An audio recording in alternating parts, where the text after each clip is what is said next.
Hi, it's Christina with the Sisyphean Journal. Today's June 2nd, and the anniversary today, I already did a video about that. It was the fourth known stop on Dr. Hagenau's Trail of Death, and you can look for that, or you can ask for that. Actually, I should provide a link for that. I should start doing that on anniversaries. So that's a good idea. I'm going to listen to a Life Dynamics podcast. I'm just taking them in order, most recent first, might as well. And this one's called The Barbarity of the Pro-Abortion Side. Welcome back to the Pro-Life America podcast. I'm your host, Sarah Waits, and I'm joined by my new co-host, Mark's daughter, Sheila Crutcher. Hello, Sheila. Hi, everyone. Welcome back. This week, we are going to be talking about the barbarity of the abortion side. Mm-hmm. I mean, I think a lot of people know that the abortion side is bad, but I don't think that they exactly understand the extent of it. Okay, so they're definitely preaching to the choir here. Ordinary people probably do not think of people who support abortion as bad people. Even if they disagree with abortion, they probably consider them well-meaning. So I'm interested in seeing which subpopulation of the abortion side they're talking about. They may not necessarily see the things that we see, so we wanted to take some old, some new, but just a good collective picture of the things that you can expect to see from the other side. Exactly, and I think a first good example is it just proves that pro-choicers, they love and literally worship abortion. You know what? I might very quickly stop this, because I think pro-choicers, by and large, it's a spectrum. It's from people who they would overlap with pro-lifers. They think abortion's a horrible thing. They don't want it happening. If a woman came to them, they try to talk her out of an abortion. They are just convinced that it has to be legal. Otherwise, there'll be a coat hanger impaled woman on every front lawn in America. And at the other end are the people who do worship at the shrine of abortion.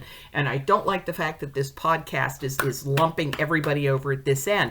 They're not going to be able to reach people like, say, Karlin Borisenko, if they are lumping them in with the abortion worshipers, because, I mean, Karlin just recently did a stream and then, some short clips from that about how revolted she is by the way abortion enthusiasts seem to worship abortion. So I might not even wind up listening to the whole thing here. Abortion to them is a sacrament. A news story that came out from the Insider is about a chick named Jackie Desforges. She began imagining and coming up with the idea of what she calls a church of potential life. What is a church of potential life? Yeah. Because something is either living or it's not. Well, I mean, again, this is coming from the blackened heart pro-choicers who obviously... Okay. And what's really interesting is that, Mark, who runs Life Dynamics, has compassion for abortion-injured women and their families, so the language he never did catch on, that you can't talk this way. Don't want to admit that the unborn are living human beings. Yeah. She began imagining this church of potential life after the Dobbs decision was leaked. In March, at a festival in California, she, along with other abortion supporters, held what they called a mass, where they knelt down in front of an altar that they made and read aloud what they called a sermon. It was considered a performance art church where they literally worshipped abortion. Maybe this is horrible, but I think performance arts church, and I think of slam poetry where you snap your fingers. Yeah, well, I mean, I don't know. Okay, so they are taking something that is no doubt real, because some of these abortion enthusiasts are extremely enthusiastic. They would like to have it. They totally support China with their forced abortion program.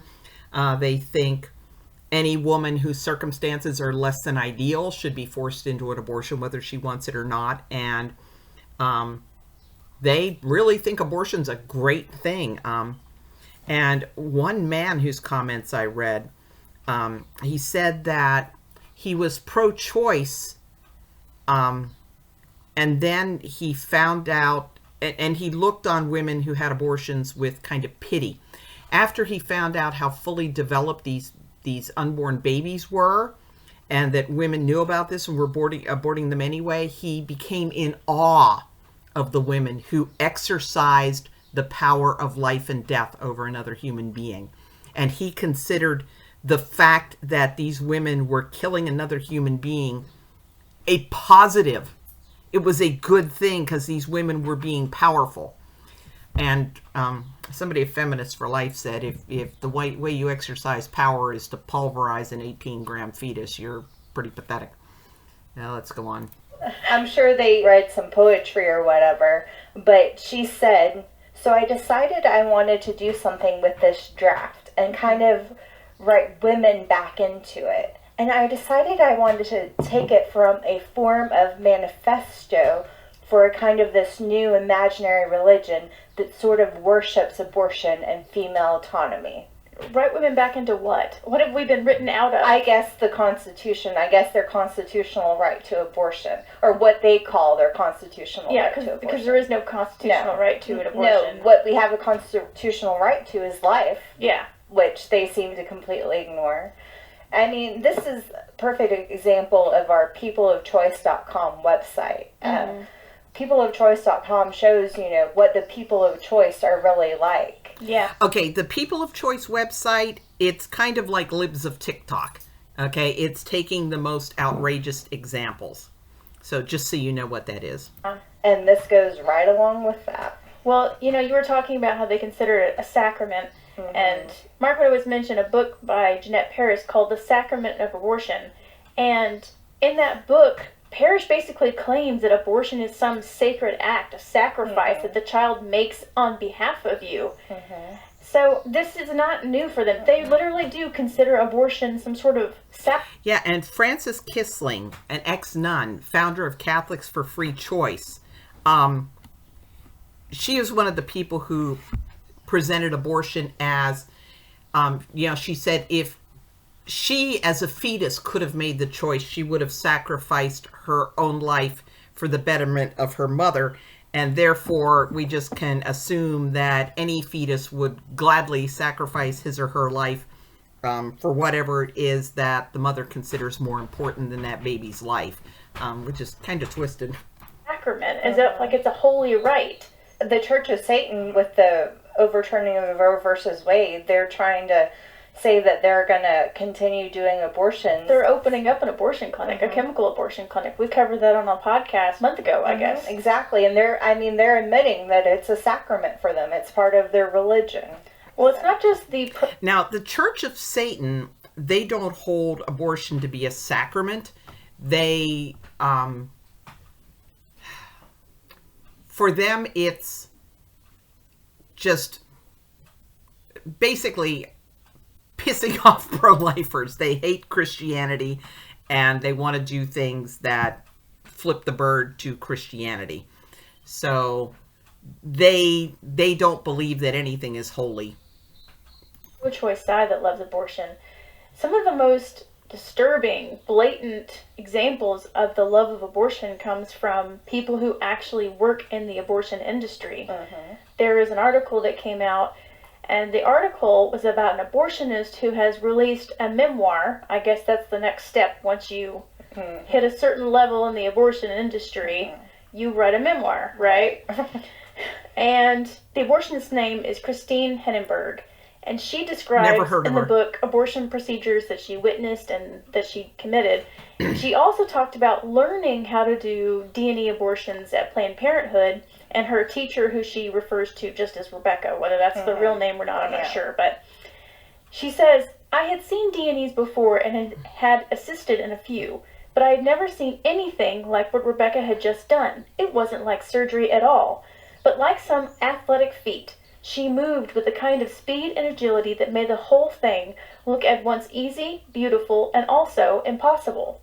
See my hands, see my angle here? It's like a dance, and it was. She moved her body like a boxer or a ballerina, her stance wide, her arms strong, her movements precise and efficient. Okay, that is pretty revolting. Karlin Borisenko, listen to this video. You think that abortion shrine was bad. When she made her final pass with the cannula, She seemed to enter a quiet internal space, like a pianist playing an exquisite chord progression. At some point in this book, she goes to talk about the first few times she tried to crush the baby's head, and she found that it was slipping out of the forceps, but eventually she got it. She said, on the next procedure, I grasped the calvarium on the first try. I felt like I was flying, soaring under Rebecca's strong and beautiful wing. She was happy because I found the thing I was good at, even gifted at. Just sitting here listening to that quote. That's pretty bunch revolting. of, serial Okay, now, again, Life Dynamics acts as if your ordinary pro-choice person thinks this way. And I think 99% of pro-choice people will find this thoroughly revolting. They're ready to throw up. killers and stuff leave diaries and describe their exploits and, the process that they go through and everything. That is exactly what it sounds like. And I mean, that's exactly what it is. But yet people celebrate these people that are so-called doctors. They're really serial killers.